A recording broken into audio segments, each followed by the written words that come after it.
So the inspiration for this talk, last night I fell asleep with the TV on, and when I woke up, Nicolas Cage said, "A benevolent God would not ask these things of men." And that's the first thing I heard, and I haven't been able to get that out of my head all morning. Because there's a question that has echoed through centuries, whispered by the broken, shouted by the weary, and quietly wondered by those sitting alone in the dark. If God is love, why does religion so often feel like fear? You know, we've seen wars fought in His name, children shamed in His name, and hearts silenced for simply being who they are, all under banners that claim to represent the love of God. But deep down, something inside us resists that picture. I mean, come on. Something in our soul says, that cannot be right. Because a benevolent God, an all-loving God, would not ask these things of men. If God is love itself, pure, boundless, and infinite, then His essence cannot contradict that love. A truly benevolent God would not require suffering as proof of devotion or fear as proof of faith. Yet, for generations, human institutions have spoken as if He does, shaping God in man's image rather than man in God's.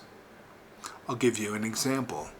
The Catholic Church, like many traditions, mixed divine truth with human control. And somewhere along the line, love has begun to sound like law.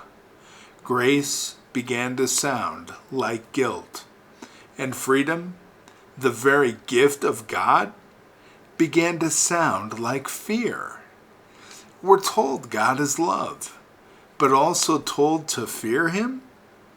We're told He forgives, but warned He might punish eternally? We're told He welcomes all, yet we saw His children cast out for being different. And that doesn't sound like divine love. That sounds like the echoes of human judgment. You see, a benevolent God does not demand perfection. He desires understanding. He doesn't call us to grovel. He calls us to grow. And if you have ever loved a child, you already understand the heart of God better than 1,000 sermons. Would you ever damn your child for disobedience to an eternity in hellfire? Would you ever demand they suffer to prove their love for you? Of course not. That's ridiculous.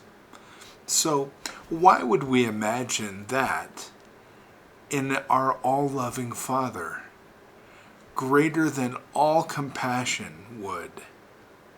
A benevolent God does not demand worship through trembling knees.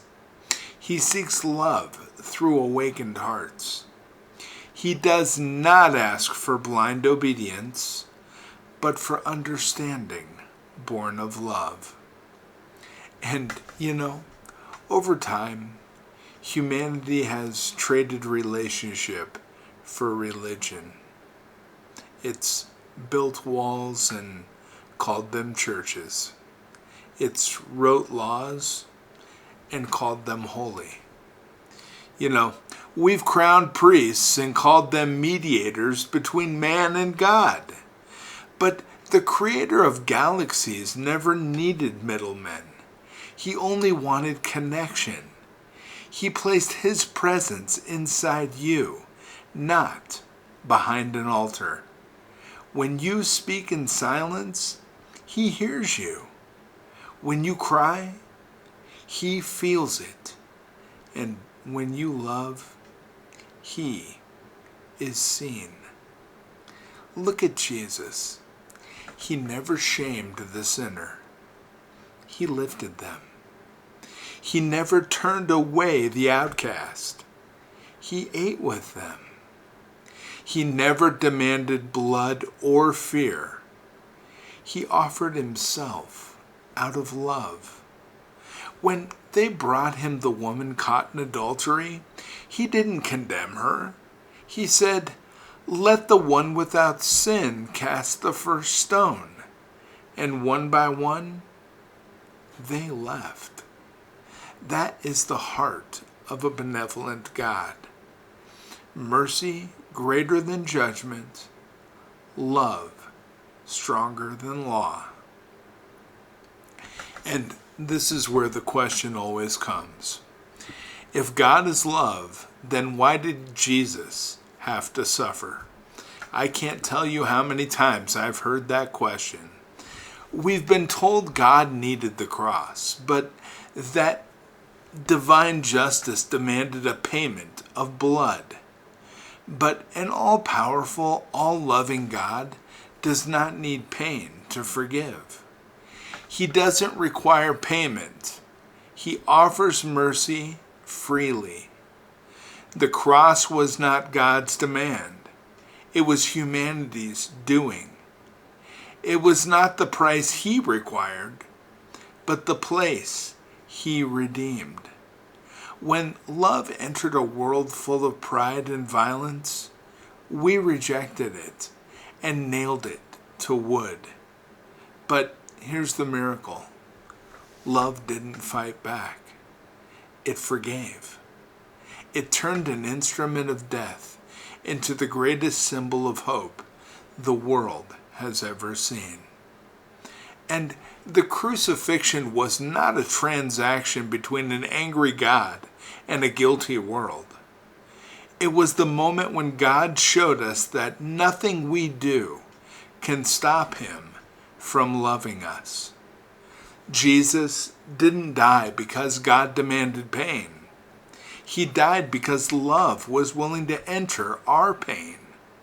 He stepped into our suffering, our rejection, our cruelty, and showed us that love goes all the way, even there. He didn't come to satisfy wrath.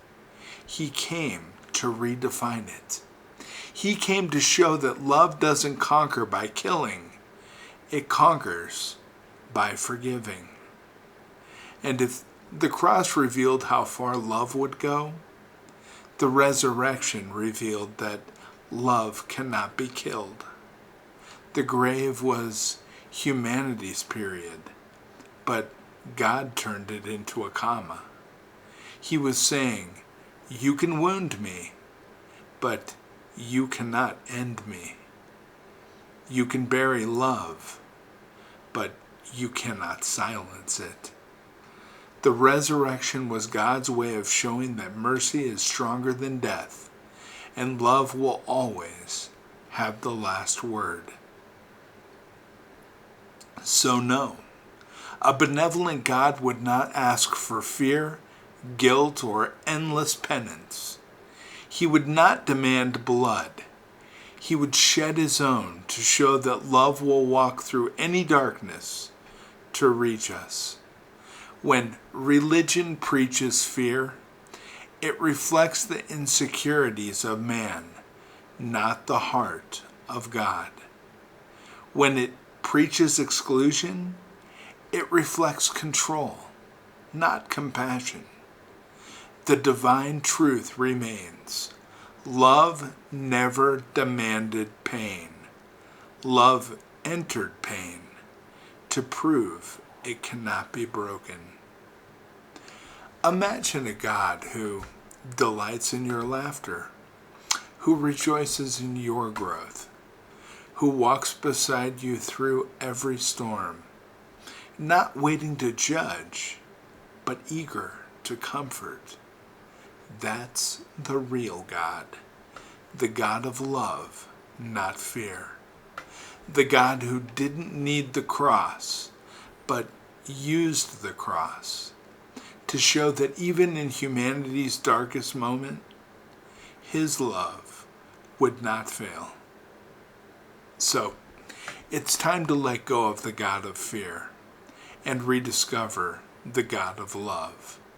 He isn't hiding behind church walls. He's in the moment you forgive. He's in every act of kindness that expects nothing in return. He's in your tears, your joy, your journey. Every moment you choose compassion over condemnation, that's where he lives. That's where you'll find him. So, when someone tells you that God demands fear, guilt, or suffering, remember this. A benevolent God would not ask these things of men. He would ask us to love, to forgive, to lift one another, and to see him in every face we meet. Because the cross was never about God demanding pain. It was about God showing us that nothing can stop love. And love, real, divine, unconditional love, is the only language heaven has ever spoken. God bless you, my friends. Bye-bye.